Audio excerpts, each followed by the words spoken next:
Исус Христос, Неговото дело не се празнува веднъж или два пъти в годината с определени празници или там колкото се празнува с определени канони. Това се може да се празнува всеки ден, чрез покорство на думите му, на учението му, чрез запазване на Словото му, чрез пребъдване в него и той да пребъдва в нас. Това е. Той никъде не е казал празнувайте празници, вършете ритуали и така нататък. Единственото нещо, което казал е да правим за него възпоменание, е да взимаме от хляба и виното, които той дава, които, Господната вечеря. Това е казал да правим за него възпоменание.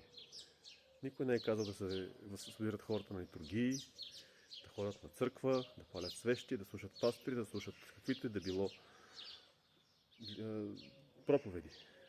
Проповедта, която трябва да слушаме, е проповедта, която той самия Исус Христос дава. Ако чуваме гласа му и му се покоряваме,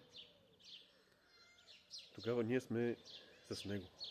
Ако чуваме гласа му и не му се покоряваме, не сме с него. А пък въобще не чуваме гласа му, въобще не сме с него. Така че, ако искате да чувате гласа му, помолете му се да ви говори по начин, по който може да го чуете, да може да го разберете, защото той говори по различен начин. Говори чрез съвестта ни, говори чрез ситуации в живота, говори чрез Светия си Дух. Въпросът е да се научим да разпознаваме гласа му. На всеки човек той може да говори по определен различен начин. Но той винаги говори, не е спирал да говори, както е говорил на Авраам, на Исаак, на Яков, както е говорил на пророците, на апостолите, така и продължава да говори до ден днешен. Неговите думи не са спрели с написването на Библията, те са повече от Библията. Той Господ е по-голям от Библията и не може да се хване в нея. Но само един е Господ и това е Исус Христос. Няма друг път към рая, няма друг път към вечния живот, няма друго спасение за нас, хората, от вечната гибел в ада.